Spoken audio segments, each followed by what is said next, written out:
कि नहीं, अल्लाह सबकी सुनते हैं, तो हमारी भी सुनता है। बेशक हमें लोग जो मर्ज़ी कहें, कि जैसे कि आज लोग कहते हैं कि औरत के साथ जो हादसे होते हैं तो कहते हैं इनकी अपनी कोई गलती होगी, लेकिन लोगों की बातों पर मैंने फिर उस टाइम असर करना ख़त्म कर दिया कि नहीं, अल्लाह मेरे साथ है, और मैंने जब भी मांगती हूँ अल्लाह से मांगती हूँ, मैं इंसानों से नहीं मांगती।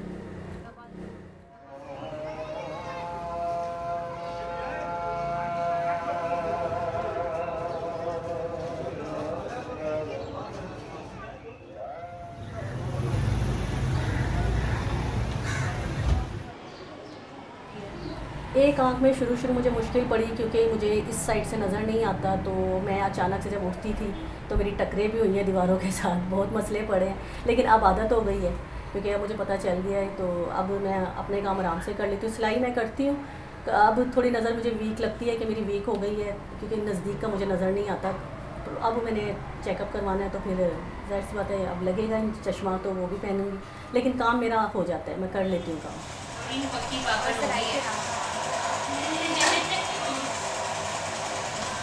कोविड में ज़ाहिर सी बात है हर इंसान परेशान था उस टाइम, तो पोलैंड में तो वैसे ही कोई नहीं जाते थे, तो मेरा भी काम में फ़र्क पड़ा था, बहुत ज़्यादा काम नहीं आता था उस वक्त से काम अभी तक थोड़ा कम हुआ है, उस वक्त तो बहुत ही कम था।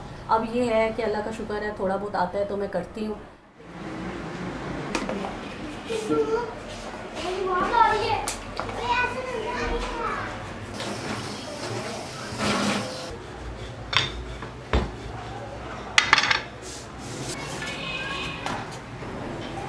डिवोर्स के बाद इन्होंने 3 महीने तक तो मुझसे कोई रब्ता नहीं किया, फिर घर वालों ने मना कर दिया था कि अब नहीं आना। जब वो आए हैं तो मैं बच्चे स्कूल छोड़ने जा रही थी, सुबह 7 बजे का टाइम था, कोई अक्टूबर का महीना था, तो वो पीछे से आए हैं, पीछे से मुझे भागने की आवाज़ आई है, जैसे कोई भागा हुआ आ रहा है। मैंने जब पीछे मुड़ के देखा तो मेरी 2 बेटियाँ मेरे साथ थी, एक सबसे छोटी और एक सबसे बड़ी, मैं दरमियान में थी। मैंने देखा, पीछे फेस किया मैंने साइड का, तो उनके हाथ में ना बोतल थी।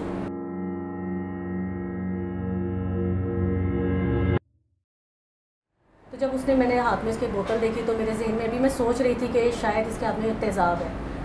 उसने एकदम ही मेरे फेस पे फेंका है, तो मेरा साइड फेस था, तो मेरी फेस साइड से सारा जल गया था और आँख के अंदर छींट आई थी, तो आँख में रोशनी ख़त्म हो गई थी उस वक्त। जब फेंका है तो मेरी बच्चियाँ मेरे साथ थी, उन्होंने चीखें मारी हैं। मेरी बड़ी बेटी ने मेरे फेस पे ऐसे हाथ रखा कि क्या हुआ, उसके अपना हाथ जल गया था रखने के बाद, उनके भी अब बाजों पे छींटें आई थी।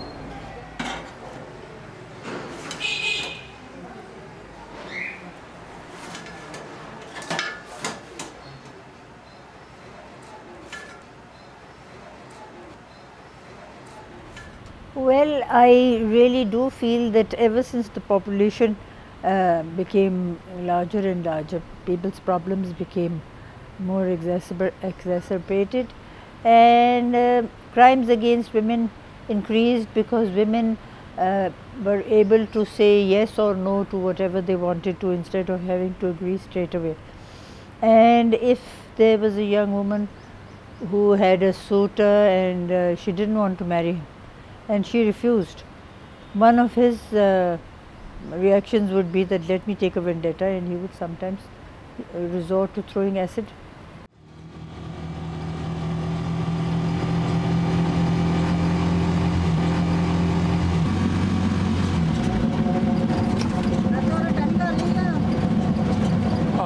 कर लो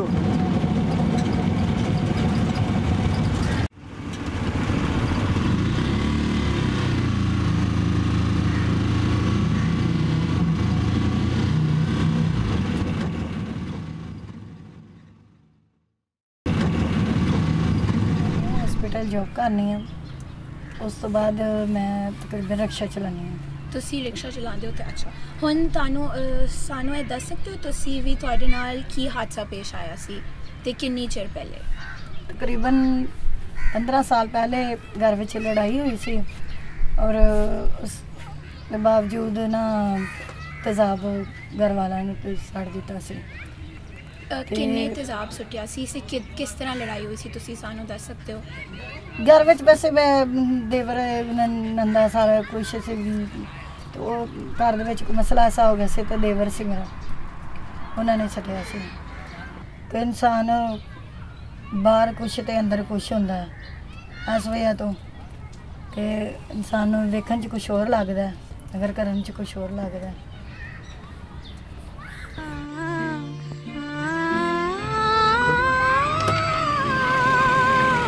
जीवन के सफर में राही मिलते हैं बिछड़ जाने को और दे जाते हैं यादें तन्हाई में तड़पाने। दुनिया का सामना करना बहुत मुश्किल से घर दे विच भैणां भरावां तो रिश्तेदारां तो हर किसी जी तो कि बाहर दे तो चलो कोई काम ही गल करदा, घर दे विच बहुत ज़्यादा मसले मसाइल होंदे ने, सड़ गई है, इंज हो गया, चेहरा बिगड़ गया, फलान हो गया। रिश्तेदारां च जाना, शादी ब्याह फैमिली दे विच बहुत मुश्किल हुंदा सी मेरे वास्ते। मैं किसी दे नाल बैठ के खाना ना खाना करना, अपना परेशान बहुत ज़्यादा रोंदी रहना करना। फिर है कि हौली हौली दिल नूं समझाया कि कोई गल नहीं।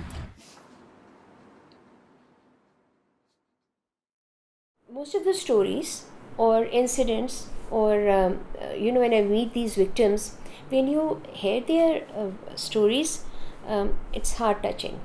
It's actually, it breaks your heart into pieces to see a young girl suffering so much, but they are so brave, they're such resilient women, because just a little push, just a little help, just a little confidence that was given to them by Smile Again Foundation. Humaira now drives a rickshaw. This is so unbelievable that a burnt woman is driving a rickshaw.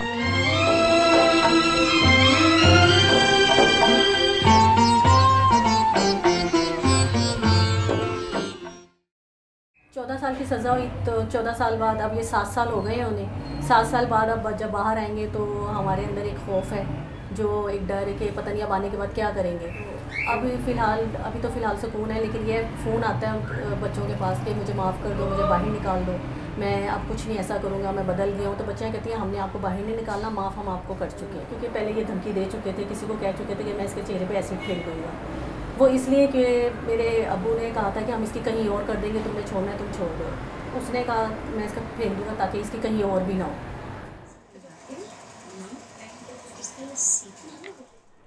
When I met Noreen, she was in a very bad shape. She needed operations also.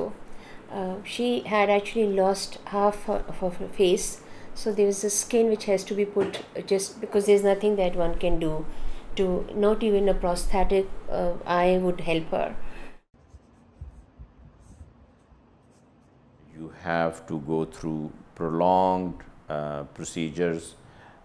You have to stage them, you have to give time in between, and while we have performed surgery on those, they require a lot of aftercare, a lot of physiotherapy, scar management, and help from other ancillary specialists.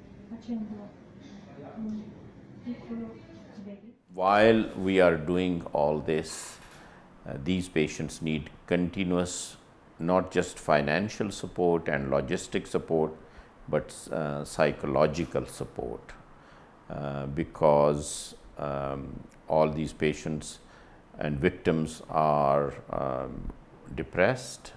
They have a certain degree of grief that someone has tried to rob them of their appearance, and their normal lives have been completely shattered.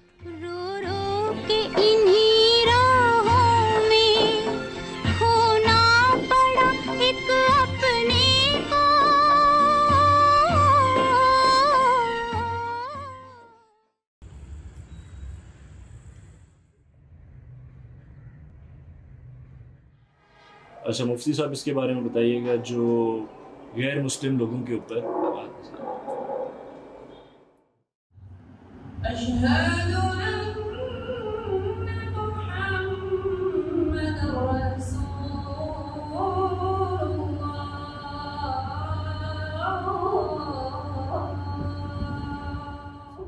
अब ज़ाहिर है कि अगर ऐसी कैफियत हो सकती है कि किसी की आंख ज़ाया हो गई, किसी के चेहरे का वो रंग ज़ाया हुआ, कान या कोई भी औज़ो, और काजी उतने ही सज़ा वो दे सकता है, उसमें ज़्यादती नहीं कर सकता उतने ही, तो फिर तो ज़ाहिर है कि वो कर ले। लेकिन अगर आंख के ज़ाया करने में दूसरा आंख को ज़ाया करने की वो बात करते हैं और ज़्यादती हो जाए, तो फिर ज़ाहिर है कि उस ज़्यादती की वो जो गुनाह है वो तो उसी पर आएगा। इसलिए शरीयत इस वक़्त का काजी, हुक्मरान या उस एतबार से कोई भी ऐसी सज़ा तजवीज़ दे जो इन इक़दामात को रोके, उसको शरीयत ने इजाज़त दी है। मेरी सोच यही है कि मैं अपने बच्चों को अच्छा पढ़ावा लिखावा, उन्होंने अच्छी जॉब वगैरह तो लगवावा, क्योंकि चलो साड़ी तो जी जिंदगी सी वो बसर हो रही है, मगर उन्होंने ऐसा मुस्तकबिल होना चाहिए कि उन्होंने किसी चीज़ तो परेशानी नहीं होनी चाहिए। क्योंकि मैंने मेहनत करने मैं जिन्नी हो सके मेहनत मैं अपने बच्चों की कराँगी। अच्छा, हाथ से आपका जो निकलेगा काम, फियर ख़त्म होगा, डर ख़त्म होगा। Very good. सबसे मुश्किल काम मेरे लिए यही था कि मैं बच्चों को अकेला घर छोड़ के जाती थी और फिर बाहर निकलना, क्योंकि मैं एक हाउसवाइफ थी, मेरा बाहर निकलना मुझे उस टाइम डर लगता था। तो अब अल्लाह का शुक्र है कि मैं बाहिम्मत औरत बन गई हूँ और बाहर निकलती हूँ तो सबका सामना करती हूँ अपना। जीवन के सफर में राही मिलते हैं बिछड़ जा